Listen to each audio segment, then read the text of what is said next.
la actualización, por tanto, con toda la ambigüedad del término, con toda la apertura que queramos dar a la palabra y al lenguaje, hay unos ciertos límites. Actualizar no significa crear de nuevo un sistema, no significa crear de nuevo un sistema de concierto sin ningún tipo de enganche histórico.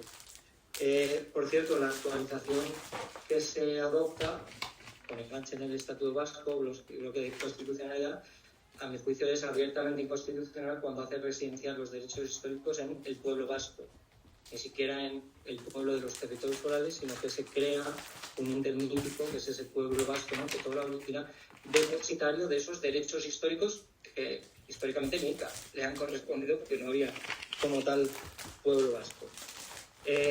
Si además esa actualización que la Constitución nos dice se debe hacer en su caso conforme a la Constitución, en el marco de la Constitución y del Estatuto, no de forma obligada, como dice la Ley de Concierto de 2002, dice, en aplicación del mandato constitucional de actualizar, la disposición no dice eso, dice en su caso, en el marco de la Constitución y del Estatuto, pero resulta que la Constitución nos da un muy poquito marco, salvo el que tan brillantemente se ha expuesto antes, el principio de solidaridad y demás, y el Estatuto Vasco lo que nos da son unas pinceladas mínimas que ni siquiera se llegan a cumplir. Fíjese, el Estatuto Vasco, al hablar de la Ley de Concierto, dice que se tiene que respetar el principio de solidaridad marcado en la Constitución.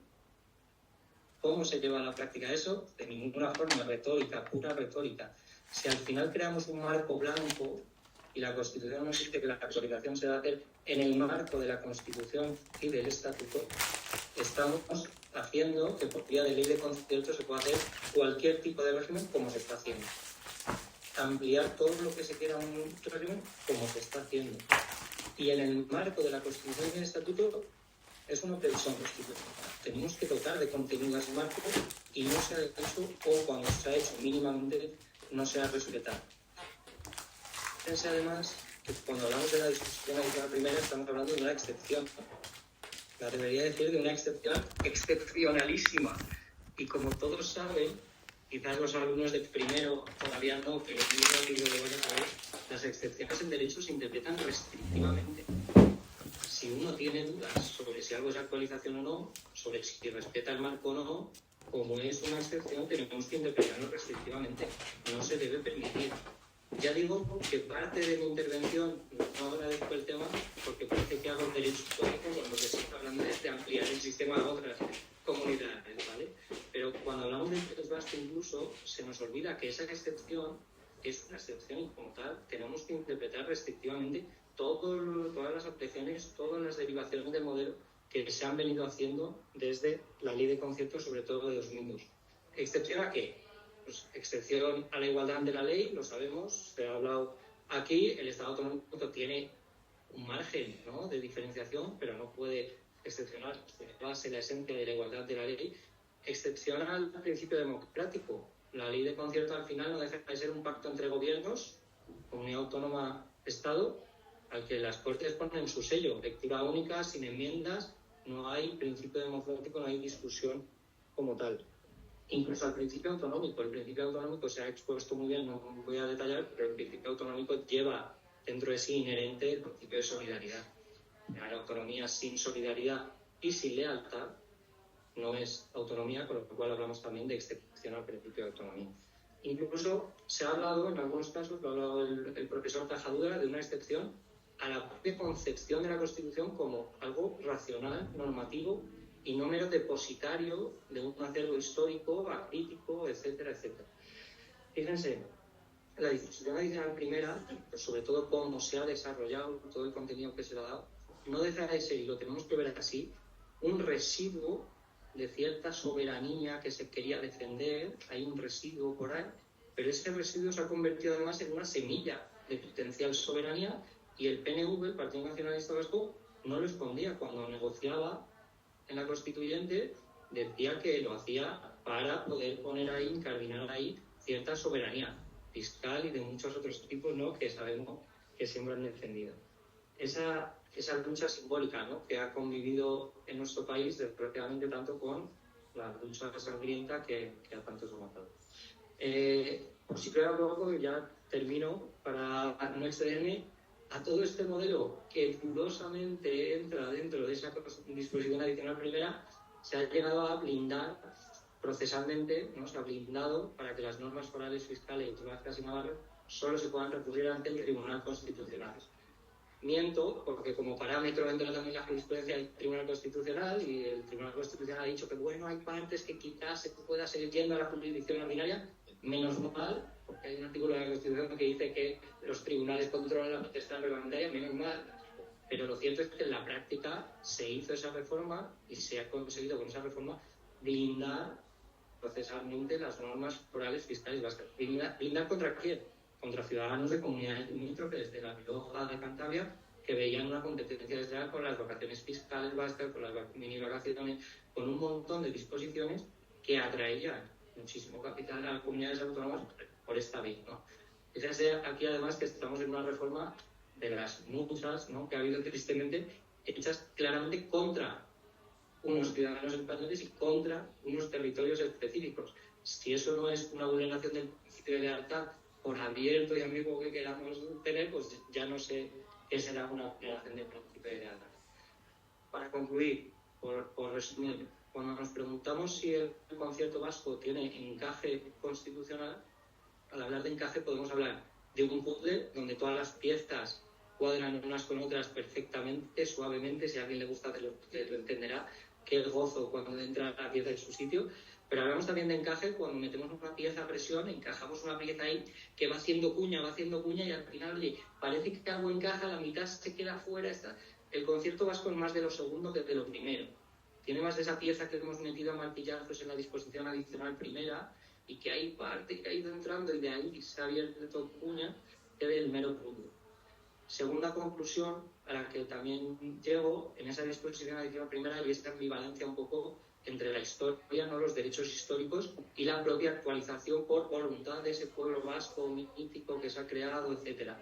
Al final, jugar a esos dos juegos, aparte de peligroso, no es leal, no es coherente, ¿no? Si uno quiere tirar la historia, pero a la vez crear un modelo nuevo que le beneficie más, por algún lado se acaba rompiendo la baraja, ¿no? Había una fábula de Esopo que era el hombre casado con dos mujeres, una joven y otra vieja. La joven le iba arrancando las canas para que pareciera más joven, la más madura le arrancaba los pelos negros para que pareciera más maduro, pero al final se quedó calvo, ¿no? Tenemos al final un concierto calvo, sin legitimidad ni histórica ni democrática, porque al final hemos tirado tanto de las dos que se nos ha caído, ¿no? Y ya para terminar, sobre todo para los alumnos, ¿no? Estamos en tiempos donde el poder, el derecho constitucional es protección frente al poder muchas veces, ¿no?, o por esencia. El poder manosea las palabras implicadas. Entonces se habla de bilateralidad multilateral, pero se habla de una financiación singular igual para todos. Se ha llegado a poner esa fórmula y quien lo dice no solo no se muere de vergüenza, sino que se alegra de haber encontrado un eslogan, ¿no?, valiente, ¿no? Entonces, en ese escenario, probablemente pues una intervención como esta, valor normativo tenga cero, ¿no? Perspectiva tendrá ahí. No pierdan tampoco la ilusión. El derecho también es valor profético, es denunciar en tiempos difíciles, que a veces nos toca vivir como esto, es denunciar lo que creemos que se hace mal y lo que creemos que es injusto. Muchas gracias.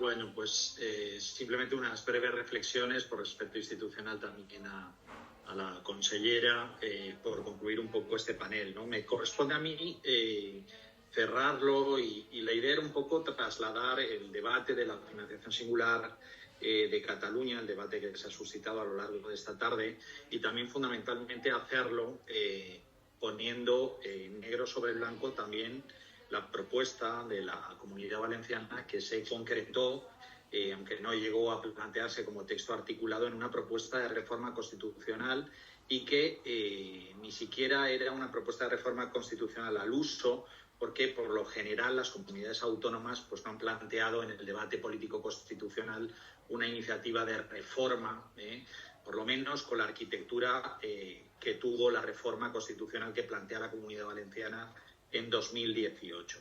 Yo creo que para poner en negro sobre blanco la situación hay que retrotraerse en el tiempo, ¿no? Pensar que, por ejemplo, estos debates que hemos hablado del el principio de ordinalidad, que aparece ahora como uno de los ejes fundamentales de la propuesta de reforma, pues ya fue planteado con la declaración de Granada del Partido Socialista, donde se planteó ese avance hacia un sistema federal, y realmente el resultado que tenemos ahora, el debate que tenemos ahora, es un debate bien distinto, ¿no? Lejos de la dinámica federal, vamos a una dinámica confederal. Hay que recordar también que unos años después, 4 años después, en Cataluña se planteaba el pacto fiscal, y lo planteaba el conseller en cap en esos momentos de Cataluña, que era Artur Mas. Cuando Artur Mas plantea esa propuesta, desde el Estado le dicen que es imposible porque no tiene encaje constitucional, y en definitiva plantea un poco esta propuesta. Esto es el origen fundamentalmente del procés catalán, no tanto la reinterpretación que se quería hacer del propio estatuto después de esa sentencia interpretativa del estatuto catalán, sino fundamentalmente la negativa a tener una singularidad fiscal, que es un poco lo que se le veta a Cataluña en el 2017, con razones de sentido común. No es lo mismo un sistema, como hemos visto, como el vasco o el navarro, que afecta a 2 millones de personas, frente a un sistema que va a aglutinar a 8 millones. Si de esos 40 y tantos, ¿no?, descontamos 10 millones, pues lógicamente las cuentas no salen por ningún sitio, ¿no? En ese debate terció la Generalitat Valenciana, terció la Comunidad Valenciana en 2018, planteando una propuesta de reforma que era interesante porque partía de un territorio y focalizaba de alguna forma la atención en algunos aspectos. Lógicamente no puedo entrar en todos, pero uno de ellos era la financiación autonómica y lo que suponía de mejora, y el deseo también de constitucionalizar, precisamente de modificar esa arquitectura constitucional sobre la que venimos hablando en los últimos minutos, ¿no?, y que es muy parca en la Constitución y que ha tenido luego un desarrollo fundamentalmente normativo a partir de la LOFCA y a partir también de otra legislación sectorial, por ejemplo, también la Ley de Estabilidad Financiera.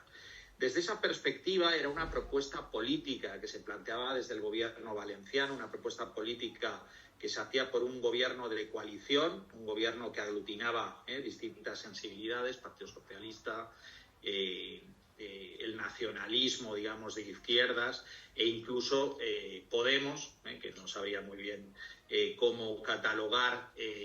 Aquí tenemos un experto en la catalogación de ese partido.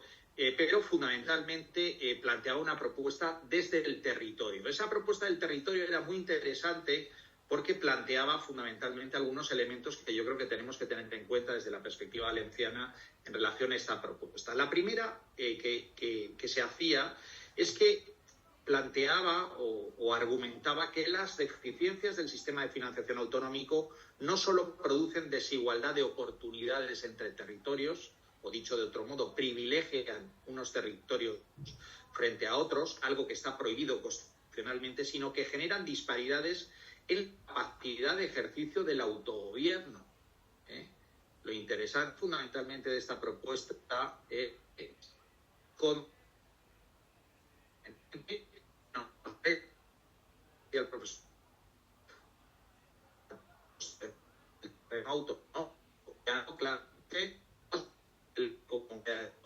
la que van a poder pagar de su capacidad hechos sociales